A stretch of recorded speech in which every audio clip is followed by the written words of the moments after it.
नमस्कार, मैं हूं आपके साथ गीतिका पंत और स्वागत है आपका उत्तर प्रदेश 9 बजे में। लखनऊ में यूपी डिफेंस इंडस्ट्रियल कॉरिडोर में निवेश प्रोत्साहन से जुड़ी बड़ी मीटिंग होगी, जिसमें रक्षा मंत्री राजनाथ सिंह और सीएम योगी आदित्यनाथ मौजूद रहेंगे। ये बैठक सीएम आवास पर सुबह 10 बजे से दोपहर 1 बजे तक होगी। इसमें रक्षा क्षेत्र से जुड़े प्रमुख उद्यमी और निवेशक शामिल होंगे। यूपी के बुंदेलखंड क्षेत्र में डिफेंस कॉरिडोर का निर्माण हो रहा है। माना जा रहा है कि इससे क्षेत्र का विकास होने के साथ ही बड़ी संख्या में युवाओं को रोजगार मिलेगा।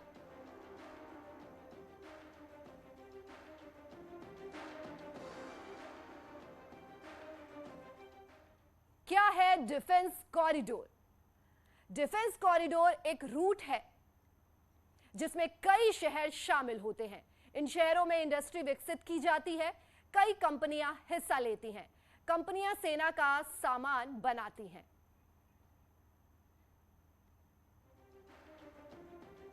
डिफेंस कॉरिडोर में कौन?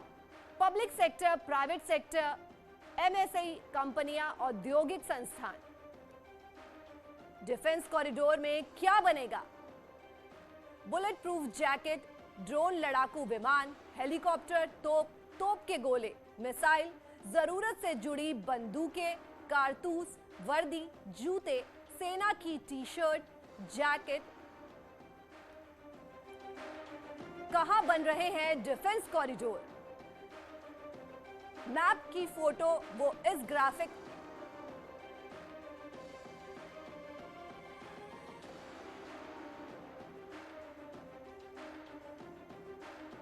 डिफेंस कॉरिडोर में क्या क्या बनेगा? तोप, बंदूकें, बुलेट प्रूफ जैकेट, ड्रोन, लड़ाकू विमान, हेलीकॉप्टर,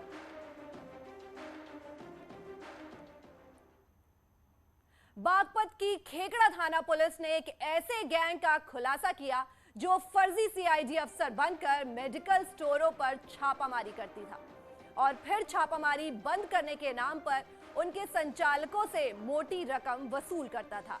पुलिस ने इस गैंग की खुलासा किया और इस गैंग में 5 लोग शामिल हैं, जिसमें 2 महिलाएं भी हैं।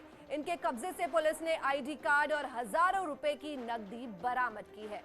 इस गैंग के खिलाफ बौलैनी थाना में भी मुकदमा दर्ज है।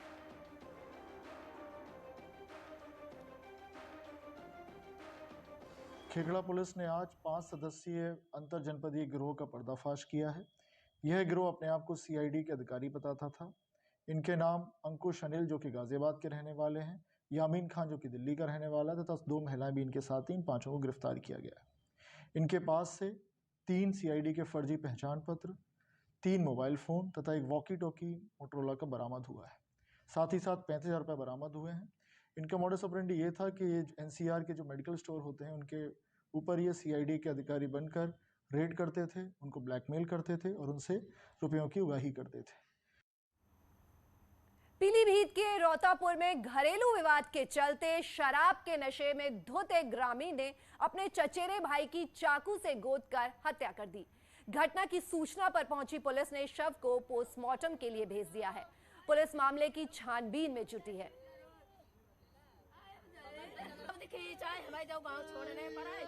लेकिन तो जब गांव में देख लिए। मिर्जापुर में देर रात 2 पक्षों के बीच विवाद पथराव हो गया। पथराव और विवाद की सूचना पर मौके पर भारी संख्या में पुलिस फोर्स के साथ पहुंचे अधिकारियों ने हालात को काबू में किया। इलाके में तनाव है, जिसको देखते हुए भारी पुलिस फोर्स और पीएसी तैनात कर दी गई है। आरोप है कि बीजेपी नेता रवि साहू के बेटे के साथ बदसलूकी के बाद विवाद हो गया। दोनों पक्षों में आमने सामने आ गए। पुलिस का कहना है कि विवाद में किसी को घायल होने की कोई खबर नहीं है। दोनों पक्षों के लोगों से पूछताछ की जा रही है। कटरा, कोतवाली, संगमोहाल इलाके की ये घटना बताई जा रही है।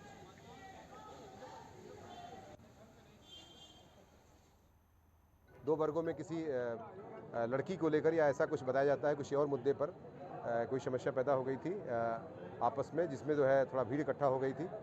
भीड़ को जो है समझा बुझा के हटा दिया गया है पर्याप्त बल यहाँ पर डिप्लॉय कर दिया गया है।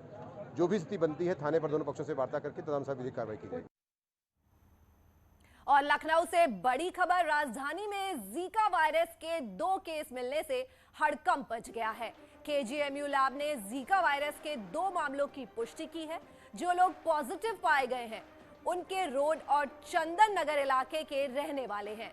स्वास्थ्य विभाग की टीम ने इन लोगों के संपर्क में आने वाले 4 लोगों के सैंपल केजीएमयू की लैब में जांच के लिए भेजे हैं।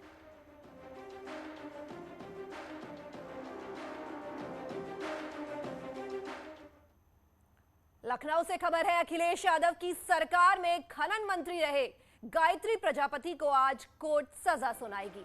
लखनऊ की एमपी एमएलए कोर्ट ने गायत्री प्रजापति को गैंगरेप पॉक्सो एक्ट का दोषी पाया है। गायत्री प्रजापति के साथ उनके सहयोगी रहे आशीष शुक्ला, अशोक तिवारी को अदालत आज सजा का ऐलान सुनाएगी। आपको बता दें कि गायत्री प्रजापति और अन्य 2 लोगों को बुधवार को कोर्ट ने चित्रकूट की एक महिला से गैंगरेप का दोषी करार दिया था। पीड़िता ने आरोप लगाया था कि साल 2014 में गायत्री के आवास पर उसके साथ गैंगरेप हुआ था। गायत्री प्रजापति इस मामले में 15 मार्च 2017 से जेल में बंद है। 18 फरवरी 2017 को सुप्रीम कोर्ट ने आदेश पर गायत्री प्रजापति और अन्य आरोपियों के खिलाफ लखनऊ के गौतलपल्ली थाने में गैंगरेप, जानमाल की धमकी और पॉक्सो एक्ट के तहत मुकदमा दर्ज किया गया था। सुप्रीम कोर्ट ने यह आदेश पीड़िता की अर्जी पर दिया था।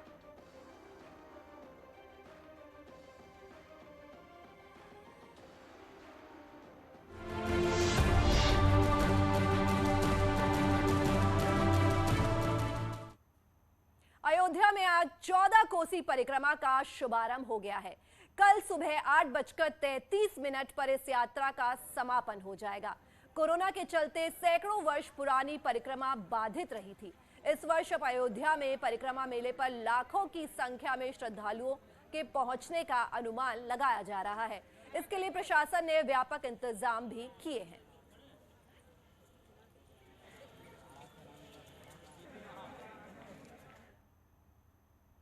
मतलब होता है कि यह लोक जो है 14 लोक हैं, 7 नीचे और 7 ऊपर। जो एक बार इस परिक्रमा को कर लेता है वो परम धाम को प्राप्ति उसकी होती है। परम धाम वो है जत्र गत्वा न निवर्तन्ते तद्धामम परमम मम।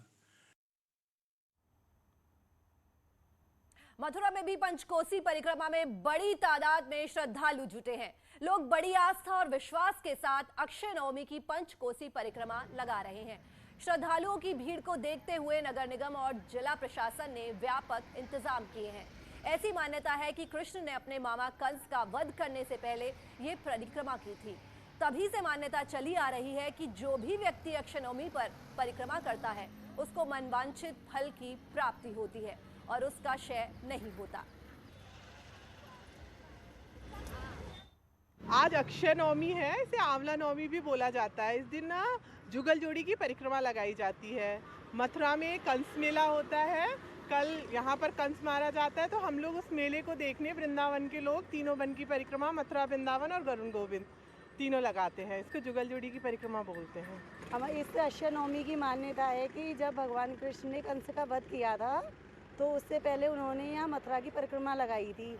इसी की श्रद्धा भाव से सब श्रद्धालु आज अक्षय नवमी की परिक्रमा लगाते हैं। केंद्रीय गृह मंत्री अमित शाह 2 दिन के दौरे पर वाराणसी आ रहे हैं, जहां वह 2022 में होने वाले चुनाव को लेकर बैठक करेंगे। वाराणसी में होने वाली इस बैठक को 2022 के चुनावी समर के लिहाज से बड़ी बैठक माना जा रहा है। इस बैठक में यूपी के सभी 403 विधानसभा सीटों के प्रभारी, 98 संगठनात्मक अध्यक्ष और जिला प्रभारी मौजूद रहेंगे। 2 सत्रों में होने वाली बैठक में पहले सत्र को यूपी चुनाव प्रभारी धर्मेंद्र प्रधान संबोधित करेंगे, तो दूसरे और अंतिम सत्र को गृह मंत्री अमित शाह संबोधित करेंगे। 2 दिनों तक काशी में रहकर गृह मंत्री अमित शाह कोर टीम के साथ चुनावी मंथन करने के साथ साथ 2022 के लिए रणनीति तैयार करेंगे। इस बैठक में सीएम योगी, प्रदेश प्रभारी राधा मोहन सिंह, प्रदेश अध्यक्ष स्वतंत्र देव सिंह और संगठन महामंत्री सुनील बंसल भी मौजूद रहेंगे।